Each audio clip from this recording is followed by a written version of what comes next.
தென்னாடுடைய சிவனே போற்றி, எந்நாட்டவருக்கும் இறைவா போற்றி. அனைவருக்கும் வணக்கம். இந்த காணொளியில் சித்தர் இரகசியமும் சித்திரை பௌர்ணமி திருவிழாவும் என்கின்ற தலைப்பில் ஒரு சில கருத்துக்களை சிந்திக்கப் போகின்றோம். எல்லாரும் இந்த சித்ரா பௌர்ணமி என்ன சிறப்பு, ஏன் இந்த சித்ரா பௌர்ணமி இப்படி கொண்டாடுறாங்க? வழக்கமாக முருகன் கோயிலையும் சிவன் கோயில்கள்லேயும் இந்த சித்ரா பௌர்ணமி கொண்டாடப்படும். முருகன் கோயிலில் காவடி எடுத்தல், இன்னும் மற்றதெல்லாம் பால் குடம் எடுத்தல், இது போன்றெல்லாம் நடக்கும். இந்த சித்திரை பௌர்ணமி சித்தர்களோடு தொடர்புடையது என்று சொல்கின்றார்கள். இது தவிர சித்திரகுப்தனோடு தொடர்புடையது என்றும் சொல்கின்றார்கள். வருகின்ற 1ஆம் தேதி மே மாதம் இந்த சித்திரை பெருவிழா, சித்திரை பௌர்ணமி பெருவிழா நடைபெற இருக்கின்றது. இதை சித்திரை பருவம் என்றும் சொல்வார்கள். இந்த சித்திரை பௌர்ணமி விழா இருக்கின்றதே, இது அறிவியலோடு பெரும் தொடர்புடையதாக இருக்கின்றது என்று நம்முடைய சித்திரை இலக்கியங்களில் நமக்கு குறிப்பிட்டிருக்கின்றார்கள். அதாவது இந்த சித்திரை மாதத்தில் வருகின்ற முழு நிலவன்று பூமியில் ஒரு வகையான உப்பு பொருள் வெளிப்படுகின்றது என்று சித்தர்கள் கண்டுபிடித்திருக்கின்றார்கள். அதை பூமிநாதம் என்று குறிப்பிடுகின்றார்கள். இந்த பூமிநாதம் என்கின்ற உப்பு அல்லது தாது பொருள் ஒரு குறிப்பிட்ட மூலிகைகளில் சேருகின்ற போது அந்த மூலிகையை பெற்று அதை இறைவனுக்கு சாற்றி பிறகு அந்த மூலிகைகளை கொண்டு சித்த மருந்துகள் செய்தார்கள் நம்முடைய சித்தர்கள் என்று கண்டுபிடித்திருக்கின்றார்கள். அப்போது எப்பொழுதும் மறைவான இடங்களில் இருக்கக்கூடிய இந்த சித்தர்கள் இந்த சித்திரை முழு நிலவு அன்று மலைகளிலே சுற்றித் திரிந்து குறிப்பிட்ட மூலிகைகளை, அதாவது இந்த பூமிநாதம் என்று சொல்லக்கூடிய உப்பு சத்தை, தாது சத்தை பெற்று இருக்கக்கூடிய குறிப்பிட்ட மூலிகைகளை தேடி கண்டு கொண்டு வந்து அவற்றை திருக்கோயில்களுக்கு சென்று இறைவனுக்கு சாற்றி அதன் மூலமாக சித்த மருந்துகள் செய்திருக்கின்றார்கள் என்று ஒரு செய்தி இருக்கின்றது. அது தவிர இப்படி இந்த பூமி தாது என்கின்ற அந்த சித்த மருந்துகளை, மூலிகைகளை கொண்ட சித்த மருந்துகளை உட்கொள்வதனால இந்த சித்தர்கள் நீண்ட நாட்கள் உயிரோடு வாழ்வதற்கும், இந்த காய சித்தி என்று சொல்கின்றார்களே, இந்த காய சித்தி பெறுவதற்கும், மற்றவர்களின் நோயை குணப்படுத்துவதற்கும் இந்த மூலிகைகளை பயன்படுத்தியிருக்கின்றார்கள் என்று தெரிகின்றது.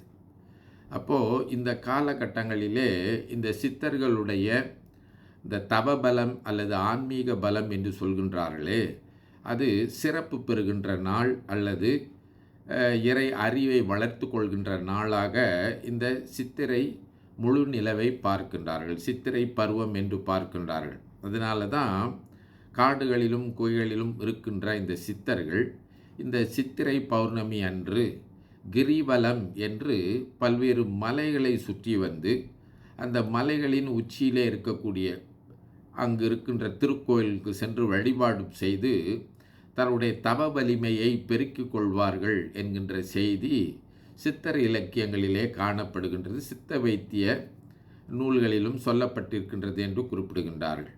அதனால்தான் இந்த சித்திரை பௌர்ணமி நாளாகப்பட்டது அறிவு பெறுகின்ற நாள், தவம் வலிமை பெறுகின்ற நாள் என்று நம் முன்னோர்கள் குறிப்பிட்டிருக்கின்றார்கள். அதனால்தான் இந்த சித்திரை பருவத்தையும் சித்தர்களுடைய வாழ்க்கையும் தொடர்புபடுத்தி இந்த சித்தர் வாழ்க்கைக்கும் சித்திரை பௌர்ணமிக்கும் இடையில் ஒரு இரகசியம் இருக்கின்றது என்று சொல்லி வைத்திருக்கின்றார்கள்.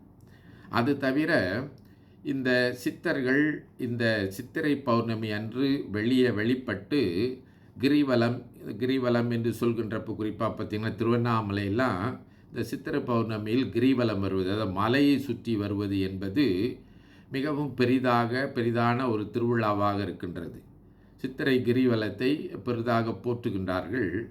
அப்படி இந்த சித்தர்களும் இந்த காலகட்டத்திலே அவருடைய இருப்பிடத்திலிருந்து வெளிவந்து கிரிவலம் செய்வார்கள். அவர்களோடு சேர்ந்து மற்றவர்களும் கிரிவலம் செய்கின்ற போது, அந்த குறிப்பாக சித்தர்கள் பார்த்திங்கன்னா அவங்க சித்தர்கள்னு கண்டுபிடிக்க முடியாத அளவிலேயே பல்வேறு வடிவங்களிலே வந்து வழிபாடு செய்வார்கள், கிரிவலம் செய்வார்கள் என்று குறிப்பிடுவார்கள். அப்படி இந்த சித்தர்களோடு சேர்ந்து கிரிவலம் செய்கின்ற போது இந்த அடியார் இணக்கம் என்று சொல்கின்றார்களே, அந்த அடியார் இணக்கம் என்பது கிட்டும். அதாவது நல்ல அடியார்களோடு சேர்ந்து இறைவனை வழிபடுவதை தான் மணிவாசக பெருமான் சொல்லுவார். உன் தெருளார் கூட்டம் காட்டாயேல் செத்தே போனால் சிறியாரோ என்று மாணிக்க வாசகர் திருவாசகத்தில் குறிப்பிடுவது போல எல்லா அடியார்களும் அடியார் கூட்ட சிறப்பை சொல்கின்றார்கள். பெரிய புராணத்திலும் தெய்வ சேக்கிழார் இந்த திருக்கூட்ட சிறப்பு என்று அடியார் கூட்ட சிறப்பும் அந்த அடியார்களுக்கு அடியவர் ஆகின்ற சிறப்பையும் நம்முடைய சமயத்தில் பெரிதாக சொல்லி வைத்திருக்கின்றார்கள். அந்த அடிப்படையில் தான் இந்த சித்திரை பௌர்ணமி அன்று நாம் திருக்கோயில்களுக்கு சென்று சித்தர்களோடு சித்தர்களாக சேர்ந்து அந்த பெருமானை வழிபடுகின்ற ஒன்றை செய்கின்றோம். இந்த சித்தர்கள் குறிப்பாக முருகனையும் சிவபெருமானையும் முதற் சித்தர்களாக கொண்டு வழிபடுகின்ற முறைமையை கொண்டிருப்பதனால தான் இந்த சித்திரை பௌர்ணமி திருவிழா முருகன் கோயில்களிலும் சிவன் கோயில்களிலும் இடம்பெறுகின்றது. இந்த 14 சித்தர்களுடைய வரிசையில் பார்த்தீர்களானால் ஆக மேலே சிவபெருமானையோ முருகனையோ வைத்து தான் இந்த 14 சித்தர்களுடைய தமிழ் சித்தர்களுடைய அந்த பரம்பரையை வரிசையை குறிப்பிடுகின்ற வழக்கம் சைவத்திலே உண்டு. அந்த அடிப்படையிலே இந்த சித்தர்களோடு தொடர்புடையதாக இந்த சித்திரை பருவம் அல்லது சித்திரை பெருவிழா என்பது இருக்கின்றது, சித்திரை பௌர்ணமி இருக்கின்றது. இது தவிர இந்த சித்திரை பௌர்ணமியோடு சித்திரகுப்தன் என்கின்ற ஒரு அடியவரையும் தொடர்புபடுத்துகின்றார்கள். இந்த சித்திரகுப்தன் யார் என்று சொன்னால், அந்த சித்திரகுப்தன் சித்திரை பௌர்ணமியில் தான் பிறந்தவன் என்று சொல்கின்றார்கள்.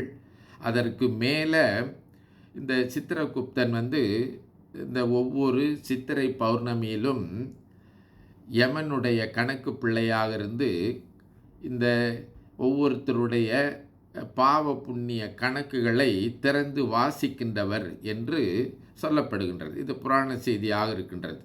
அது புராண செய்தியாக இருந்தாலும் கூட சொல்லப்படுகின்ற செய்தி, அந்த புராணத்தின் வழியாக சொல்லப்படுகின்ற செய்தி சைவ அடிப்படையில் மிகவும் சிந்திக்கக்கூடிய ஒன்றாக இருக்கின்றது. அதாவது நாம் அன்றாட வாழ்க்கையில் செய்யக்கூடிய நல்வினை தீவினைகளை அல்லது நல்ல செயல்கள் தீய செயல்களை நாம் மனமொழி மெய்யால் செய்வோம். அதாவது வாக்கினால், பேச்சு, மனத்தினால், கருத்து, அடுத்து உடல்னால் செய்யக்கூடிய செயல்கள்னால நாம் பாவ புண்ணியங்களை செய்வோமா.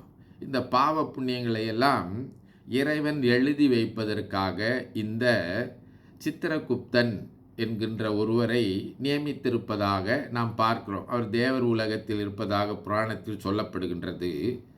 சைவமும் இந்த நல்வினை தீவினை என்பதை பற்றி பேசுகின்றது. அதைத்தான் நாவுக்கரசர் சுவாமிகள் ரொம்ப அருமையாக சொல்கிறார். என்ன சொல்கிறாரு? 5ஆம் திருமுறையில் தொழுது தூமலர் தூவி துதித்து நின்றாரையும் அழுது காமுற்று அரற்றுகின்றாரையும் பொழுது போக்கி புறக்கணிப்பாரையும் எழுதும் கீழ்கணக்கு இன்னம்பர் ஈசன் அப்படின்னு சொல்கிறார். அதாவது நம்முடைய வாழ்க்கையில் நாம் போட்டு வைத்து வாழ்ந்து கொண்டிருக்கின்ற கணக்கு ஒன்று இருக்கின்றது. ஒவ்வொரு கணக்கிற்கும் வினை பயன் என்று ஒன்று இருக்கின்றது. நாம் செய்கின்ற ஒவ்வொரு செயலுக்கும் நல்ல பயன், தீய பயன், இதை தான் பாவ புண்ணியம் என்று சொல்கின்றோம். அந்த கணக்கை கீழ்கணக்கு அப்படின்னு சொல்கிறார் நாவுக்கரசு பெருமான். திரு இன்னம்பர் என்ற ஊரில் இருக்கின்ற பெருமான் அந்த பெருமானை உருகி வழிபட்டு நற்செயல்களை செய்து கொண்டிருக்கின்றவர்களையும், அந்த பெருமானை வழிபடாமல் இந்த வாழ்க்கை வீணே கழித்து கொண்டிருக்கின்றவர்களுடைய செயல்களையும் பெருமான் கணக்கு வைத்திருக்கின்றான் என்று நாவுக்கரசு பெருமான் பாடுகின்றார். அந்த கணக்கை தான் இந்த சித்திரகுப்தன் எனப்படுபவன் எழுதுவதாக இந்த சித்திரை பௌர்ணமியில் சொல்கின்றார்கள். அப்போ இந்த சித்திரை பௌர்ணமியில் அவன் அந்த கணக்கை வாசிப்பதாக புராணத்தில் சொல்கின்றார்கள். அப்போ இந்த சித்திரை பௌர்ணமியில் நாம் என்ன சிந்திக்க வேண்டியிருக்கின்றது என்றால், ஒன்று, நாம் சித்தர்களை போன்று அறிவு பெற வேண்டியிருக்கின்றது, அறிவு வளர்ச்சியை பற்றி சிந்திக்க வேண்டி இருக்கின்றது. அடுத்து நம்முடைய ஒவ்வொரு ஆண்டிற்கு ஒரு முறை நம்முடைய பாவ புண்ணியங்களை சிந்தித்து பார்த்து நல்வழியில் நடக்க வேண்டும் என்பதை சிந்திப்பதாக இருக்கின்றது. எனவே சித்திரை பௌர்ணமியில் நாம் போய் இந்த ஆண்டிற்கு இதுக்கு பிறகாவது நல்வினைகள் செய்து இறைவன் திருவருளை பெற்று நலமோடு வாழ சிந்திக்க வேண்டும் என்று சொல்லி விடைபெறுகின்றேன். திருச்சிற்றம்பலம்.